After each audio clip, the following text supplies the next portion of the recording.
జై శ్రీమన్నారాయణ. ప్రియ భగవద్బంధులకు, భక్తాగ్రేసులకు, యూట్యూబ్ ప్రేక్షకులకు, వీక్షకులకు అందరికీ కూడా నమస్కారం.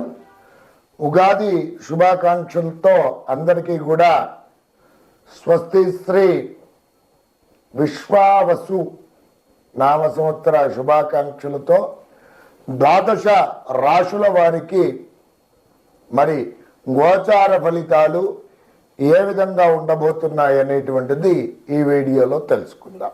విశ్వావసు నామ సంవత్సరంలో తులారాశి వారికి ఏ విధంగా ఉండబోతుంది, గోచార ఫలితాలు ఏ విధంగా ఉన్నాయి, ఏ దేవతార్చన చేసుకుంటే బాగుగా ఉంటుంది, పరిహార మార్గాలు ఏమిటి అనేటువంటిది వీడియోలో తెలుసుకుందాం. తులారాశి వారి యొక్క నక్షత్రాలు కనుక చూసుకున్నట్లయితే చిత్తా నక్షత్రం 3, 4 పాదములు, స్వాతి నక్షత్రం 1, 2, 3, 4 పాదములు, విశాఖ నక్షత్రం 1, 2, 3 పాదముల వారు కలిసి తులారాశి వారు అవుతున్నారు. వీరి యొక్క జాతక లక్షణాదులు కనుక గమనించినట్లయితే వీరు వేద బ్రాహ్మణులను, సాధు సత్పురుషులను పూజించేటువంటి మనస్వభావం కలిగినటువంటి వారు, గురువులను పూజించేటువంటి వారు, ప్రతిభావంతులు. వీరికి దేహబలం కన్నా ఆత్మబలం గొప్పగా ఉంటుంది. సూక్ష్మమైనటువంటి శరీరం కలిగినటువంటి వ్యక్తులుగా ఉంటారు. ఇతరుల స్వయం సహాయ సహకారాలు పొందకనే చాలా మంచి వృద్ధిలోకి వస్తారు. మంచి వ్యాపార నైపుణ్యం కలిగినటువంటి వ్యక్తులుగా చెప్పుకోవచ్చును. ధనవంతులు, గుణవంతులు, బుద్ధివంతులు, మంచి వ్యాపార నైపుణ్యం, వ్యాపార దక్షత కలిగినటువంటి వ్యక్తులు, సుగుణమైనటువంటి సుగుణాలు కలిగినటువంటి వ్యక్తులుగా ఈ తులారాశి వారికి చెప్పుకోవచ్చు. అలాగే వీరికి మరి నృత్య, గీత, వాయిద్యాది, పుస్తక, చిత్రలేఖనాది వివిధ రంగాలలో ప్రావీణ్యులుగా ఉంటారు. ఈ విధంగా వీరి యొక్క జాత లక్షణాలు ఉంటాయి. మరి వీరికి గోచార పరిస్థితి రీత్యా కనుక చూసుకున్నట్లయితే ఉగాది నుండి మే 15వ తేదీ వరకు కూడా అష్టమాస్థానంలో గురువు సంచారం పూర్వకంగా కాస్త ప్రతికూల పరిస్థితులే ఎదురుపడుతున్నాయి.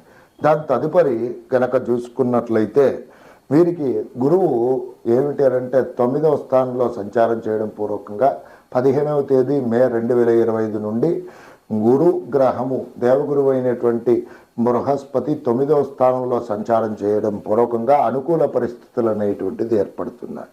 ఏమిటి?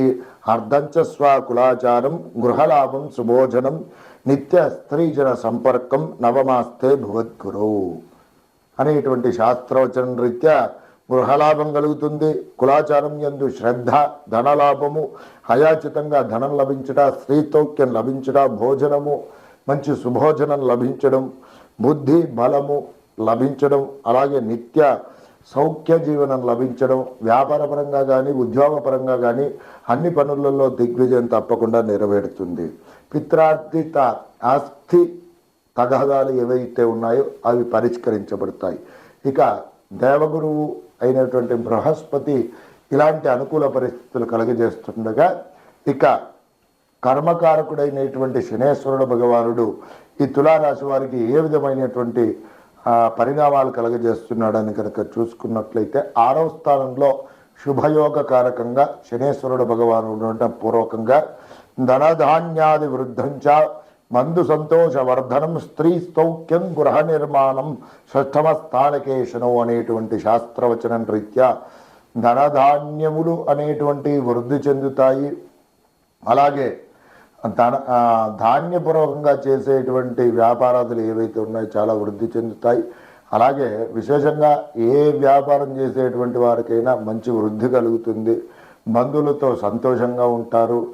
మరి స్త్రీ సౌఖ్యం కలుగుతుంది. వివాహం కాని వాడికి వివాహము, విదేశీయానంలో చేయడానికి ప్రయత్నాలు చేసేటువంటి వారికి సఫలీకృతం అవుతాయి. విద్యార్థులు విదేశాలలో విద్యాభ్యాసం చేయాలని అనుకుంటున్నారో వారికి తప్పకుండా సఫలీకృతం కావడానికి అవకాశాలు ఉన్నాయి.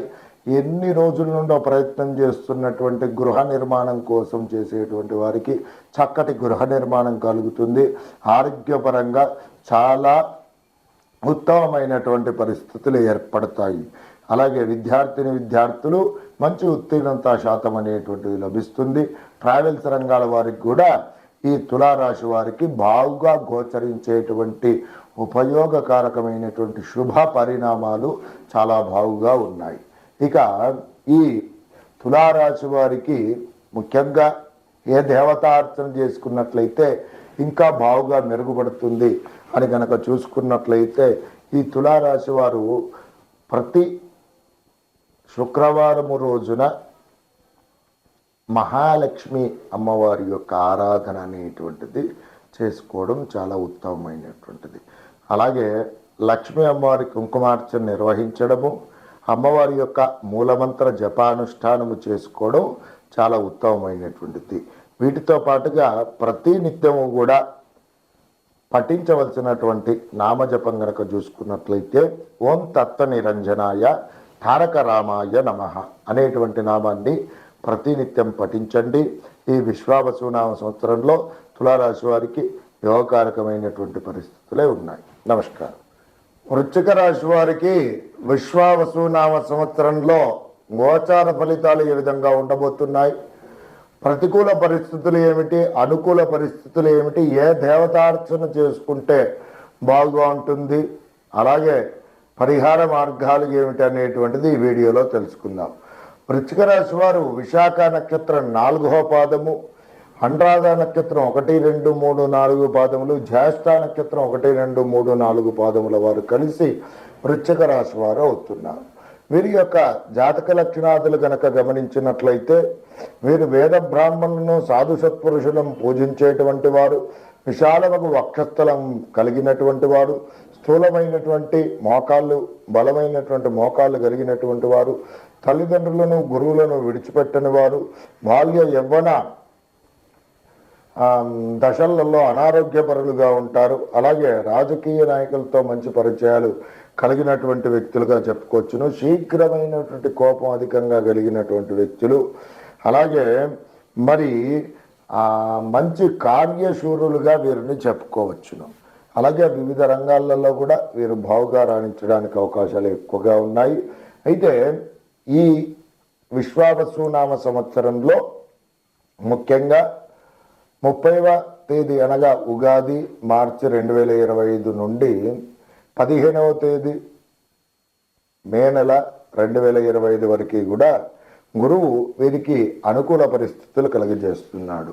అంటే ముఖ్యంగా కనుక చూసుకున్నట్లయితే రాజదర్శనం, ఆరోగ్యం, గాంభీర్యం, గాత్రభూషణం, అభీష్టకార్య సిద్ధించ సప్తమ స్థానకే గురవు అనేటువంటి శాస్త్రవచనం రీత్యా మంచి రాజకీయ వ్యవహారంలో జయం కలుగుతుంది, ఆరోగ్యం కలుగుతుంది, ధనధాన్య లాభము, తలచినటువంటి పనులన్నీ కూడా నెరవేరుతాయి. సంఘంలో మంచి పేరు ప్రఖ్యాతులు సంపాదిస్తారు, ఉద్యోగ ప్రయత్నాదులు లభిస్తాయి. వివాహం కాని వారికి లోపల వివాహం అవుతుంది. ఇక తదుపరి 15వ తేదీ మే 2025 నుండి మళ్ళీ ఉగాది వరకు కూడా దేవగురువు అయినటువంటి బృహస్పతి ప్రతికూల పరిస్థితులు కలగజేస్తున్నాడు. ఏమిటనగా చోరాగ్ని వృష భీతిచ్చ గాంభీర్యంగా త్రణాశనం నిష్ఠూరం సాహసం కార్యం అష్టమాస్తే భవేత్ కురౌ అనేటువంటి శాస్త్రవచనం రీత్యా దొంగల వలన ఏంటి ధనము కానీ రత్నాలు అపహరించబడడం ఈ రాశి వారికి, అలాగే భయం ఆందోళనగా ఉండడము, అలాగే మన పోలీసుల పూర్వకంగా ఇబ్బందికర వాతావరణం ఎదుర్కోవడం, పోలీస్ స్టేషన్స్కి వెళ్ళాల్సి రావడం, అనుకోని విధమైనటువంటి వివాదాలలో చిక్కుకోవడము, కోపం హద్దుమీరి ప్రవర్తించడము, మనస్సులో తెలియని ఆందోళన అనేటువంటిది లభించడము,